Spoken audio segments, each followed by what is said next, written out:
అందరికీ నమస్కారం. విజ్ఞానం వినోదం ఛానల్కి స్వాగతం. ఈరోజు మనం చిత్తా నక్షత్ర జాతకుల యొక్క లక్షణములు ఏ విధంగా ఉంటాయో తెలుసుకునే ప్రయత్నం చేద్దాం. ఈ చిత్తా నక్షత్రానికి అధిదేవత త్వష్ట. ఈ చిత్తా నక్షత్రంలో జన్మించిన వాళ్ళు స్త్రీలోలుడుగాను, భోగవంతులుగాను, కోరికలు కలిగిన వాళ్ళుగాను, శృంగార ప్రవీణులుగాను, విశాలమైన కన్నులు కలవాళ్ళుగాను, పెద్ద పెద్ద పాదాలున్న వాళ్ళుగాను ఉంటారు. మంచి గంధము, పువ్వులు, ఆభరణములు ఇత్యాదులన్నీ కూడా అలంకరించుకోవడానికి చాలా ఇష్టపడుతూ ఉంటారు. అందరి చేత ప్రేమించబడేవారుగాను, అందరితోటి బాగా కలిసిపోయేవారుగాను ఉంటారు.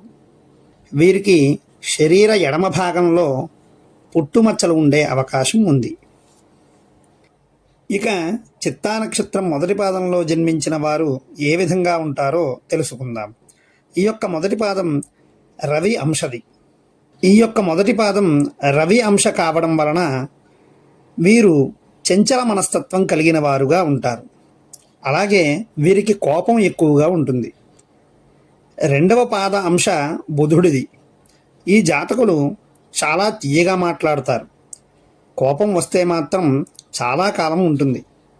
ఏదైనా అనుకున్నారంటే చాలా కాలం దానికోసం తప్పిస్తూ ఉంటారు.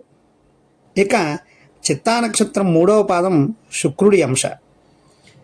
వీళ్ళు కీర్తిమంతులుగాను, శౌర్యవంతులుగాను అవుతారు. అంటే సంఘంలో లేదా సమాజంలో వీరికి మంచి పేరు ప్రఖ్యాతులు కలుగుతాయి. పండితులతో సహవాసం చేయడం, నిత్యం వారితోనే గడపడం వీళ్ళకు ఉండేటువంటి లక్షణం. ఇక చిత్తా నక్షత్రం నాలుగో పాదం కుజుడి అంశ. సంపాదన ప్రారంభంలో వీరు కొంత చెడు అలవాట్లకు లోనవ్వడం కలుగుతుంది. సంపాదన సమకూరాక అటువంటివన్నీ కూడా మానేస్తారు. అమితమైన ధైర్యవంతులు, పరాక్రమం కలిగిన వారుగా ఉంటారు. తెలుసుకున్నారు కదా చిత్తా నక్షత్రం యొక్క జాతకుల లక్షణాలు ఏ విధంగా ఉంటాయో.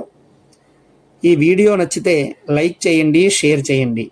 ఇలాగే మీ నక్షత్రానికి కూడా తెలుసుకోవాలి అనుకుంటే తప్పక కామెంట్ సెక్షన్లో మీ యొక్క నక్షత్రాన్ని కామెంట్ చేయండి. ఓం నమో వెంకటేశాయ.